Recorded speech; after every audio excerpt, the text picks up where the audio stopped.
Hey you guys, I'm at the gas station. I just pumped a little bit of gas in my car. I want to show you something. San Diego, California, because I did this in a video a while back. Gas was $6.19 per gallon. It was $6.1999 per gallon if you used cash, and it was like $6.5999 if you used credit card, or $6.4999. I can't remember, but I think it was $6.5999. So it was a lot more if you used your card, debit card or credit card, than cash. Now look at what gas is today. I use mid-grade in my car. So I don't use the low unleaded, and I don't use the premium, the super unleaded. I use the mid-grade, which is called plus. So check this out. Do you see that? 5.999. The price got lowered a bit. That's good news, right? No, the funny thing is, that not too long ago, you would have thought $5.99 a gallon per gallon of gas was insanity. Like, no, I can't believe oops, my car was already running and I tried to start again. There we go. I mean, wouldn't you have thought that $5.99, which is, 5.9999, that's $6 a gallon, come on. But wouldn't you have thought that that's cuckoo? You never would have thought, what a great deal. I just realized it after I pumped the gas. I'm like, how much was it per gallon? Because I come to this gas station because they're, if you pay cash, you get the price for a little bit lower. It's not the greatest deal. People say, why don't you go to Costco? I don't have time to go to Costco because I'm a mobile hairstylist, so I'm going to people's houses from home to home to home to home, driving, and I'm on a schedule. And by the way, ever since I lost my job, I was fired from my job, the Lord's really been blessing me. I've really been putting my trust that He was going to make everything cool, and I'm being blessed, man. I work 7 days a week because I have to, because that's how many phone calls I'm getting. I can only do about 5 people at the most every day. That's a lot of time, actually, going from house to house to house, in between houses, because I got to give it about an hour and 15 minutes between every appointment. From when I start one appointment, an hour and 15 minutes later, I could be at the next one and be on time and all that. And in between appointments, I might get gas or I might stop at the store, which I'm going to do real quick, and then I'm going to head off to my next guy. But when I was inside of the gas station, I was standing there at the counter and to pay for my gas. And I gave the guy the cash and I asked for a receipt because I need receipts now, because I'm self-employed, so now I need to keep track of everything I spend. Be nice to have an electric car, but I don't want a car payment right now. I own my car. My car is, it's 140,000 miles, 140,525 miles. It's a Nissan Maxima. It's a 96. It's an older car, but it still looks really good. It's clean and it's got low miles, and hey, I own it. So I guess I'll keep on driving it. And if gas keeps going down, hallelujah. But anyway, when I was inside the gas station, I paid for my gas, and it was taking a while for the clerk to print my receipt for some reason. He was having trouble with it, and I don't get frustrated. I don't want to look at him and come on, I'm in a hurry. So I'm just looking around. I look down at the counter and I see this protein cookie, chocolate chip. And once upon a time, I loved eating those protein cookies. To me, they were really good, because I love cookies and cake and donuts and all that junk. But this was protein cookie, so it was a chocolate chip, and I used to eat them not too long ago. But starting in the month of May, I went all protein, solid protein on my diet. I'm not following anybody's particular diet, but I only eat protein all day, every day. And if I get any carbohydrates in my body, they're only trace carbohydrates. Trace. Meaning I don't add anything to make carbohydrates in me. And it's a diet it's a dietary habit that I've discovered that works amazing for me. I don't have stomach issues. I never have gas or anything like that. I don't have acid reflux. I have never felt better in my life. And my body fat levels are so low right now. It's crazy. I mean, I never really had a big thick waist or anything. I think the biggest my waist has been is a 32-inch waist. And if you're not familiar with that, men are usually familiar with that. 32, that's a pretty good, okay sized waist. But guess what my waist size is now?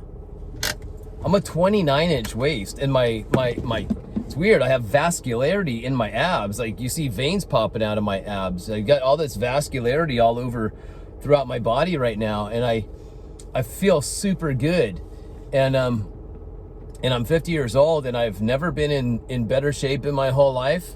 I've never been more fit. I feel healthy. I feel great. The clarity even in my mind, right? It's amazing. And you know, and I haven't had a drink. I haven't had a sip of alcohol in a year now. Not one sip. No wine. No nothing. And the crazy thing is now alcohol to me is like a nightmare for me personally. I've had dreams that I'm drinking wine or something, and it's really scary dream for me. I hate those dreams, and I'm not against alcohol, of course. Jesus wasn't against alcohol. I'm not either.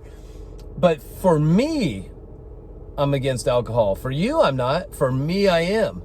I'm not against you eating broccoli, but for me, I am. I don't have, and you're giving me a surprise, but I don't eat any fruits or vegetables right now either. And I know that you guys probably, a lot of you might get offended by it and say, I need fiber in my diet and all that. For me, I don't. I actually, I really do. I feel amazing right now, you guys. I feel amazing, and my health has just never been better.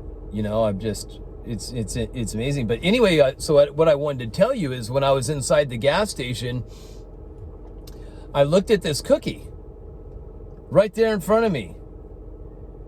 And the very first word that came to mind was resist.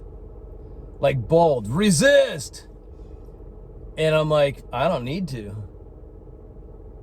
resist. Maybe the word resist came to mind for a while as I was going into this kind of diet. Tuhanya morakante erak Yahua roha nabarak shabrese fitremenora necentric ninma achtikai rohana maseriantik rohose parakoha Yahua. Just a little something I do when I see 11 on a digital clock, and I just glanced at my clock in my car. I pray in my spirit language when I see 11, and if you don't do that or believe in it, well, okay, cool. But I do. So anyway, what happens is, maybe at the beginning of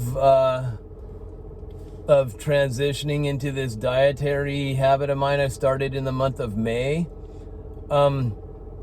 it's really amazing that, you know, maybe at first I craved once in a while I would have like a little bowl of whipped cream to kind of satisfy the craving of sugar or carbohydrate, you know. And if you ever sprayed whipped cream, if you look at a can of whipped cream, it's super low in calories and carbohydrates and all that. And but I just wanted, you know, get that little, if I had a sweet tooth or something, just to get through that. And then now I don't crave that anymore either. And I used to, when I was eating right and exercising and had my 32-inch waist, I had like free meals. I would have a couple of days a week. I'd eat everything I wanted. Pizza, cake, cookies, donuts, you name it. I had it. Bread. I mean, bread used to be my favorite food. I could have lived on bread alone. Just bread and butter. If you could have said, Mike, you eat bread and butter the rest of your life, you'll feel great, you'll look great, I'd do it right now. But it doesn't do me good to eat that way. So for me, I stopped, and yeah, in the beginning I had to resist, and eventually the thoughts of sugar, breads, things that are tempting, things that smell good. I walk by a place and smell French fries in the air. It smells so great. And I still enjoy those smells, and they look amazing. And when you see on a commercial, I mean, whether you're watching TV or YouTube, commercials come on and they try to brainwash you.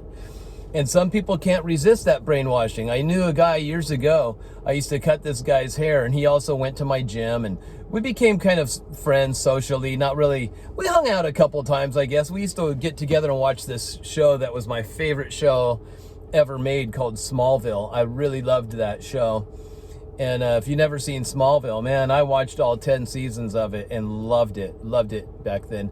So anyway, he and I watch Smallville sometimes together and talk about it. He was a neighbor of mine, a client of mine, worked out of the same gym, all that stuff, you know. I was in this little beach town here in San Diego called Point Loma. Point Loma Ocean Beach, right next to each other. So that's where I was at. And I was not only living there, but working there at the time. And this guy, he was so frustrated because he's like, I can't get in shape. I work out, I do everything, you know, and I just can't do it. And then I found out later on that his diet is the problem. He had the workouts down, pretty disciplined with working out, but it's how he was eating. And you know what he told me? He says every time, this is his words, not mine. Every time a commercial comes on TV, whether it's Arby's, he said Arby's was really hard for him to resist. If you guys know what Arby's is, you might not have an Arby's where you're at, but here in San Diego, California, Arby's is a fast food chain, kind of like McDonald's, Wendy's, those kinds of places. I don't know if you know what Wendy's is, Jack in the Box we have out here. He said Arby's was the hardest one for him to resist. But he says whenever he sees a commercial and they show fast food, he says not only does he have to go to that place, but he has to get exactly what he sees on the commercial. Even if they show the dessert and everything, he has to get it. See, he's convinced himself in his mind that he has to. He's told himself he has to. He believes he has to. So therefore, he's obeying it. His body, his mind is telling him what to do. And so he's fulfilling those carnal desires, and then he's reaping the benefits. He's reaping the consequences of his desires. What he's putting into himself, the consequences is what's coming out of him, right? What he's looking like, what he's feeling like. And he's trained his mind to let himself be programmed to where he cannot resist that. Can he resist it? I believe he can. I should just rather say he will not resist it. Well, so what is the devil? The devil we call Satan, Satan, Satan. Satan is actually a Hebrew word, although I know you say it's a name, but it's actually a word. It means opponent. Somebody who opposes, comes in opposition of you, an adversary. So this opponent, this opposition comes against you, right? In different forms. Do you know, actually, I did a video before, and it's going to shock you, and you're going to be offended, but actually the Lord Yahweh has been called Satan in the Old Testament. Not calling him the name Satan, but saying that the Lord Yahweh came against a certain so-and-so these different times. He acted as a Satan, a Satan against this person. Why? Because he came as an opponent. This guy's going after God's people, so Yahweh comes as a Satan against him. Do you understand? So we have Satans in our life in very many different forms. And if you and what do you need to do to the Satan? You resist the Satan, the opponent, the adversary. When things trigger you, certain desires, you guys, you have the ability to resist those desires. You do. We do. You've just been caving into the desires so much that you don't think you have the ability to resist them anymore, because now they've become one with you. Not with your spirit, but one with your flesh, right? They've become a habit. And now instead of them serving you, you serve them, right? How can you make those things serve you? You say, go away. That's how you serve me. Leave me alone. You oppose, you resist. See, that word resist, it's found in the book of James, which actually should be called the book of Jacob, because that is his name, Jacob. James is just some traditional thing that we've put. We didn't, but the Bible translators, well, let's put James. That sounds good. So they put James instead of Jacob. It's actually Jacob, the book of Jacob. But James, as we know it, says to resist the devil and he will flee from you. He is your opponent. He is your opposer. That is the adversary. And like I said, doesn't have to be the person, the devil, the entity. It could be anything that comes against you. And when you start to see, when you can train your mind to actually see these things as a thing to develop your character, you'll appreciate these things that come against you in life. Like that cookie. Do you know why I appreciated that cookie? Because I'm like, I don't need to resist you anymore. It's not difficult for me to resist you anymore.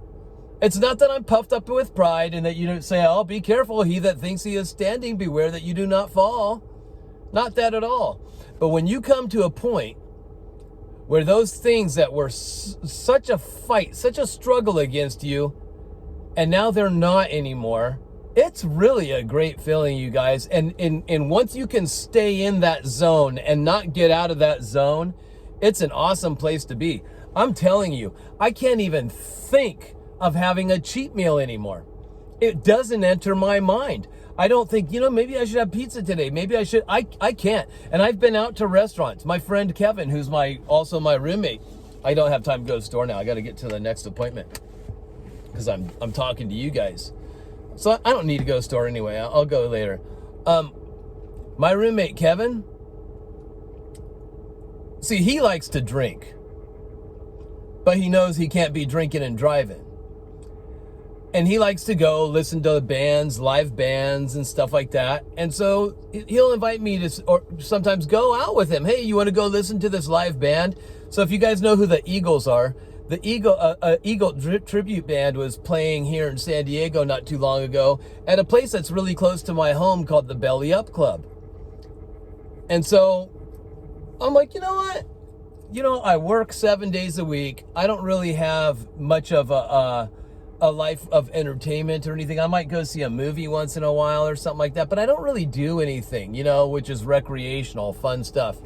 So I'm like, I'll do this. I'm going to do something I usually don't do. I'm going to go listen to Eagles tribute band with Kevin. So I went.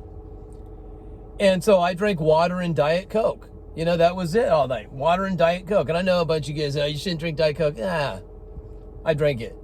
And, but no alcohol, and I didn't crave any alcohol. I am in this club where all these people are drinking, and Kevin's drinking, and I'm not having one sip, and there was no temptation at all.